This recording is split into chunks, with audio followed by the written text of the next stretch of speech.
In this video, I'm going to go over the greatest con in human history, how gold, silver, and the Cantillon effect can help you escape it. And pretty much the greatest con is fiat currency. I'll just keep that simple. If you don't know what fiat currency is, it's currency that is not backed by anything. It's just printed, pretty much paper money. In the US, we use the dollar now.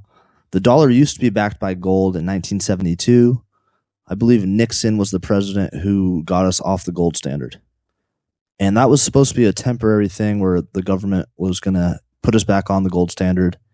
And we just have never gone back. So now the US dollar is essentially just backed by trust in the US government.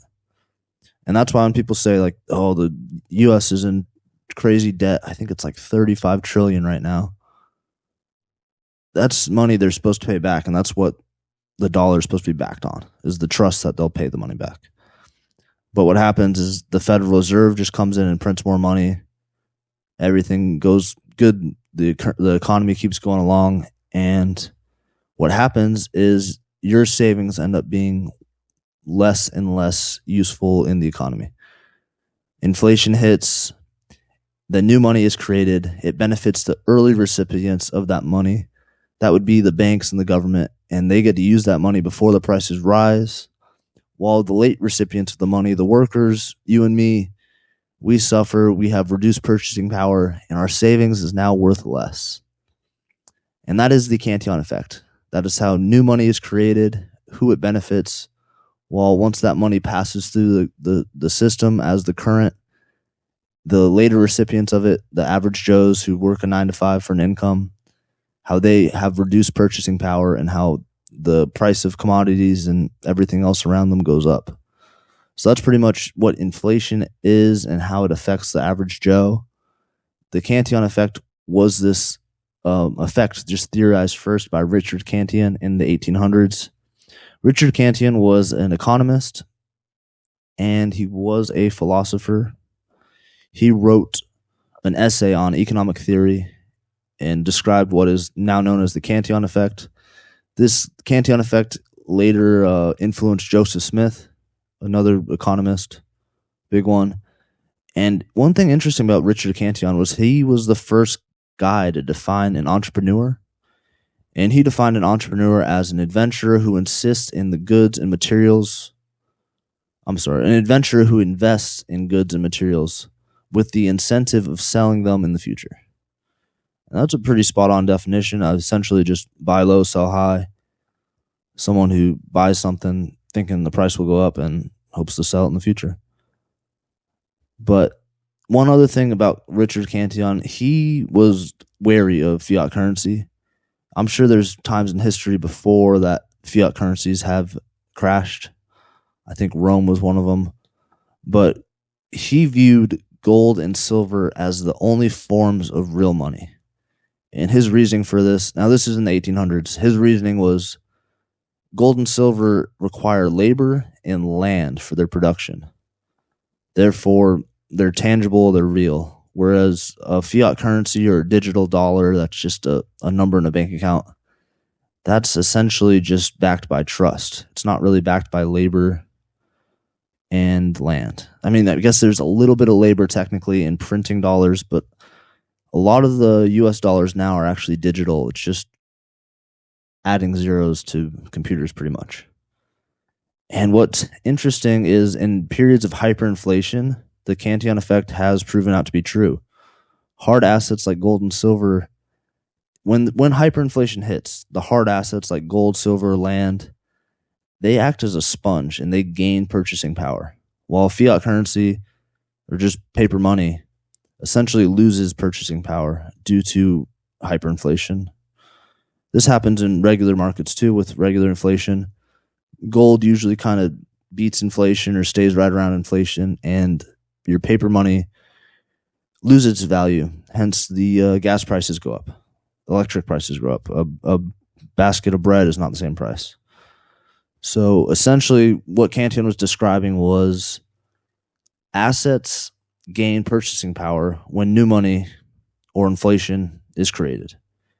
These people are early to the game. They're the bankers, the government. They're the people who benefit from inflation.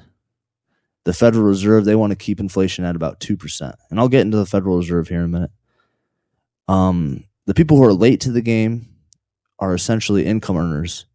Your income loses purchasing power when new money is created, because by the time that inflation goes around, the demand for dollars has gone up and everything else has gotten more expensive.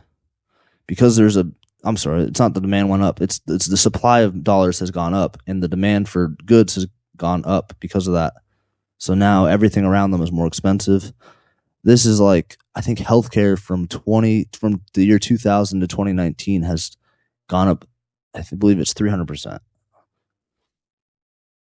So the Federal Reserve, they're the people who print the money here in America. I think it's central banks in most other countries. But the interesting thing about the Federal Reserve is they're not federal and they're not a reserve. Now, I remember reading a book about the Federal Reserve back in university. I read it just out of my own interest. I was like very interested in money, what it was, how it was created essentially. And I remember being a kid, like my mom had to go to work and I always was like, man, if I could get some money, my mom could stay home. So me and my buddy from up the street, we made a plan. We were going to use his mom's printer and print out a bunch of money. So we threw it in there and we like copied a bunch of dollars and we printed them out and we cut them all good. We glued them front to back. And then we showed his mom, like, look at all this money we just made. And she was like laughing at us, like, what are you talking about? It's like, well, we just made some dollars. We printed these up. And then that's when she had to talk with us. Like, no, you can't print money. And we were like, I was probably like 6 or 7 at the time. She was like, no, you can't just print money. That's against the rules. You can't do that. Yeah, we had to throw it away and no more using the printer after that, pretty much. So I've always been kind of interested in what money is and where it comes from. And I think when I was young, I had the idea that if I could get enough money, no one would have to go to work and we could hang out. But I grew up, I learned about the Federal Reserve. They're not very federal. They're not a reserve. If you're more interested in the creation of the Federal Reserve and what it is, I highly recommend the book, A Creature from Jekyll Island. But here's some information about essentially hyperinflation. I'm going to give you 2 examples, one in the 1920s. So Weimar Germany, they had massive money printing. This essentially made their money worthless. In the 1923 in Weimar Germany, in order to buy a loaf of bread, you would need a wheelbarrow just for your cash to go into the grocery store. The price of goods would change in minutes. So you'd be there trying to rush to the store to get something before the price went up even more. But essentially, you need a wheelbarrow for a loaf of bread. Now, November 1923, $1 US would get you 4.2 trillion German marks. And that was like the German currency. So that was their cash. $1 over here got you 4.2 trillion of theirs. This was why you'd need a wheelbarrow for a loaf of bread. Now, what's interesting is Weimar Germany, while all this hyperinflation was happening and you needed a boatload of cash to buy anything, the gold value actually over there actually increased 1.8 times faster than the inflation. So in 1919, in Weimar Germany, 1 ounce of gold would get you 170 German marks. Not too bad. Fast forward 4 years later, 1923. That same 1 ounce of gold, if you had just kept that ounce of gold in your safe or at home and hid in your pocket, now it would get you 87 trillion marks. So in 4 years, it went from 170 to 87 trillion. That's over a $500 billion increase.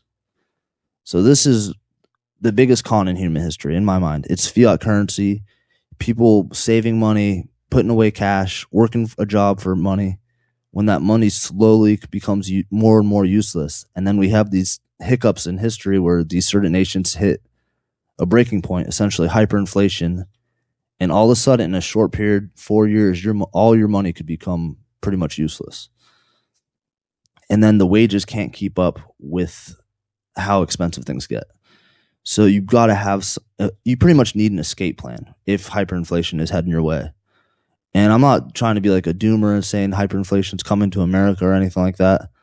But I think being prepared and having just a little bit of gold and silver, not just as a way to preserve wealth, but as a way of like peace of mind in case there was a hyperinflation situation, is not a terrible idea.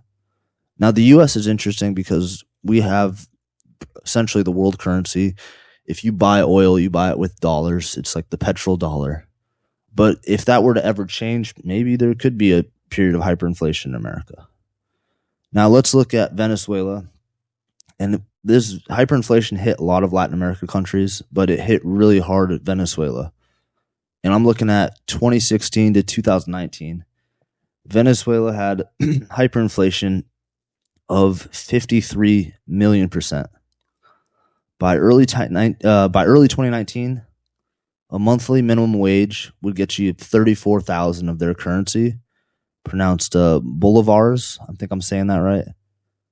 But that 34,000 of their dollars, their currency, their paper cash, their fiat, a monthly wage would cover 1/3 of a single breakfast. So this is where the hyperinflation stuff gets crazy, and the income can't keep up with the price of goods pretty much. And it gets insane in these few countries. So in Venezuela, a single gram of gold, at the time it was about 40 to 50 US dollars in gold. That would buy you enough food to feed a family for a month. And what happened in Venezuela was a lot of people started essentially just not working because the monthly income there was so bad. And it's pretty interesting. There was a time when people in Venezuela would actually play RuneScape 24/7. And if you don't know what RuneScape is, it's an online RPG. It's a really silly game, but you just build skills. But people would make more money playing RuneScape and then trading their gold for US dollars in person, like trading video game gold for US dollars. That's how bad the economy got there in Venezuela. And I think El Salvador is another country that got hit pretty hard with the hyperinflation.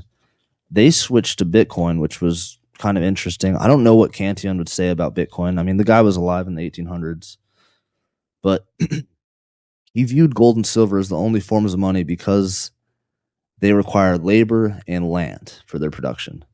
Essentially, there was like a limit, and the limit could be pushed with more labor and more land. I feel like Bitcoin almost falls into that. I don't know where stocks would fall into that. But essentially, I'm interested in what y'all think. This is about the end of the video. Thank you all for tuning in. And the Cantillon effect, one more time, it shows that when new money is created, it benefits the early recipients, the banks, the governments. Before the prices rise, they get access to those low prices with that new money. While the late recipients, the workers, they suffer from inflation and experience reduced purchasing power on their money. If you've made it this far in the video, I appreciate you. If you don't mind, drop a like, drop a comment, maybe hit that subscribe button. I will catch you next time.